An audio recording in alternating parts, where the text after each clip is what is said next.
Hello students, so today we are going to be making an awesome looking mask, or basically a face that's going to have some three-dimensional qualities to it. It's going to have layers, and these are just some images that I found online that I also gave to you for inspiration. So just a few things to look at, just to get your mind thinking about how you might want the facial features to look. So first of all, you can see there's a lot of different styles of facial features. You've got almost a rectangle here. You have some more abstracted faces, almost a triangle, almost a rectangle. You could make it more like a square and then add on other parts and pieces. So we're really just working with shapes here. So the very first thing that we're going to be doing is figuring out what shape you would like to create for your background. Once you've decided on a background shape, you just go ahead and take a piece of paper and just kind of draw out a few sketches of what you might want to make for your mask design. And remember, this does not need to look like an actual face, which would start with an oval. It's going to be more abstracted than that, and you're working with any kind of shapes you want. It can be a triangle, it can be a triangle with a right angle.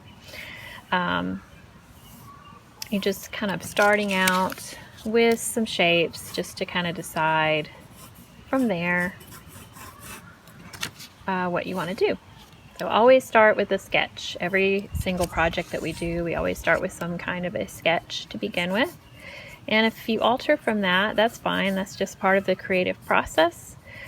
Sometimes artists alter from their original designs because they want to, and other times just because as they get into art making, they realize that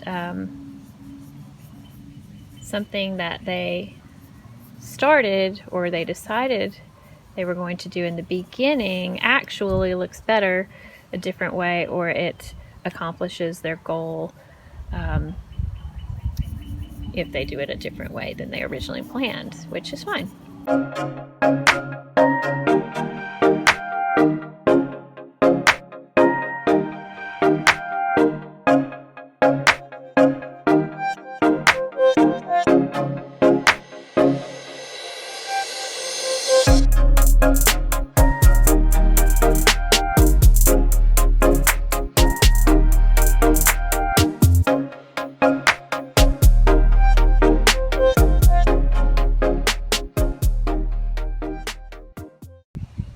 So once you have your sketches, then you're ready to look at the sketches that you started with as a reference, a visual reference. And as you're looking at them, you're going to take the cardboard, the recycled cardboard. This is just a crispy rice box, okay? You're going to take that recycled cardboard, you're going to undo it because it's probably glued at some of the edges right here. And it's just easily just ripped apart. And now I'm ready to go ahead and start drawing out my mask idea. So I could start with this line right here. This would help me make a really good clean edge without even having to measure anything. And then if I'm going to make that have that angle that I had in my original sketch, I could either, well, I would probably use something straight edge to be able to cut that or draw that straight before I cut it. But if you are really good at drawing straight lines, you may not need to do that. In order to make a straight edge, all you need is a piece of paper, any paper, and you just fold it in half. And you can fold it in half again. And then you've got something that will help you to make straight lines. So once I'm done with this, I may want to make another piece that comes out here. Oops, it just broke my lead. And I can line this line up with this edge, knowing that that would be straight.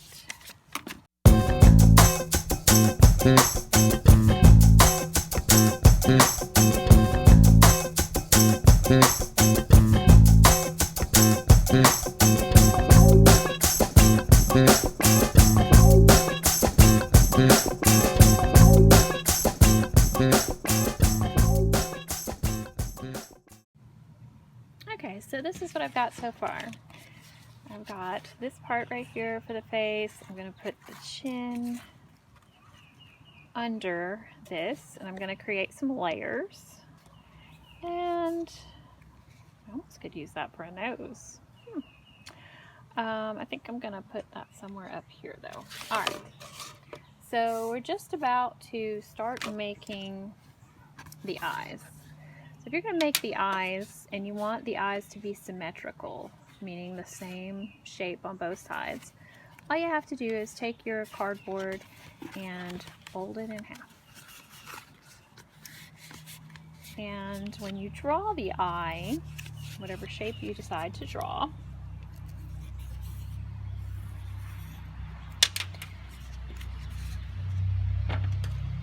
you're going to keep it folded when you cut it. So when you cut it, you'll have two identical pieces. So I'm going to go ahead and cut out the eyes. Keep this folded.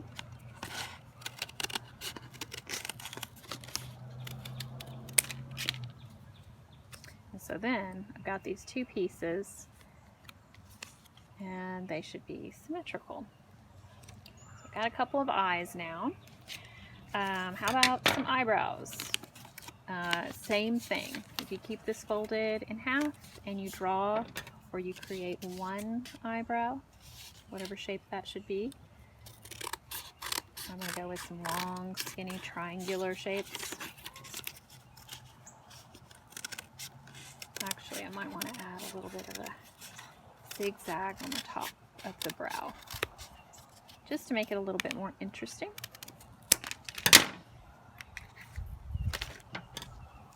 So this could stay together, or I could cut them in half. And I'll have two identical eyebrows, or I could do a little asymmetrical look there if I should decide to do that.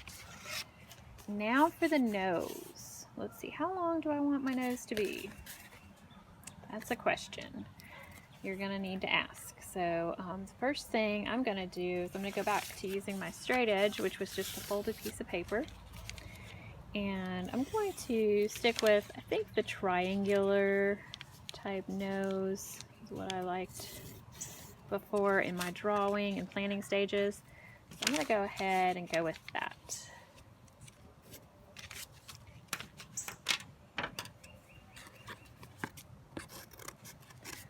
Now I'm cutting out the nose. Now, if you really want this nose to have a lot of dimension to it and to stick out, you could, really have a lot of fun with this. You could fold it right in the center and have that middle fold stick out, be more dimensional.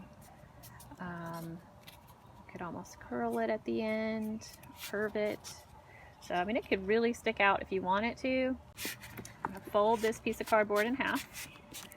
Do you know why I'm going to do that to draw the mouth? Well, if I want my mouth to be symmetrical on both sides, which is totally up to me if I want that or not, you don't have to have it symmetrical. But if you do and you fold it in half, all you have to draw is one half of the mouth.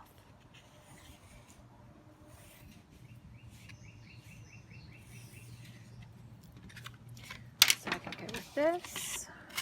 I think I've decided to kind of make this a little more angled as I'm cutting it. So this is what I've got for the mouth so far. And I'm liking the way this looks so far. Things can be a little bit more exaggerated because this is a mask after all, and whatever you decide to do with this mask is totally up to you. You also can use toilet paper rolls, paper towel rolls. You can just try out a few different things, including making hair with this. That's always fun. But if you can just cut off the top part of them, you can see these make really good either circles or ovals, or you can cut it once you get going.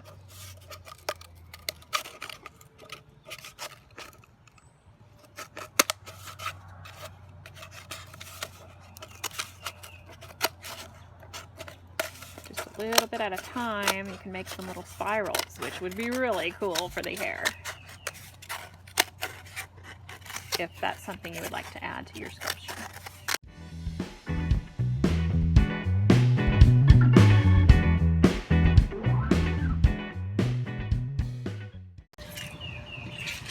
Really sort of having a little bit of fun with this right now, which is what I hope that you get to do when you start creating. Once you're finished with figuring out all of the cardboard that you're going to cut out, the next thing that you might want to do is start painting or coloring, depending on what you have. You can use, you know, Sharpies. I have these colorful Sharpies that are a lot of fun to use. You can use crayons, you can use markers, really just whatever you have. Color pencils will work. In fact, I have some color pencil sticks here. It's basically color pencils that in stick form. These are a lot of fun to use because they are color pencil. What's in the inside of the color pencil, but they're in stick form, so they kind of work a little bit more like crayons.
So now it's time to glue everything together.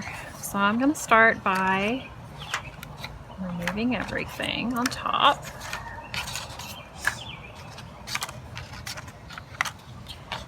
And just carefully lifting.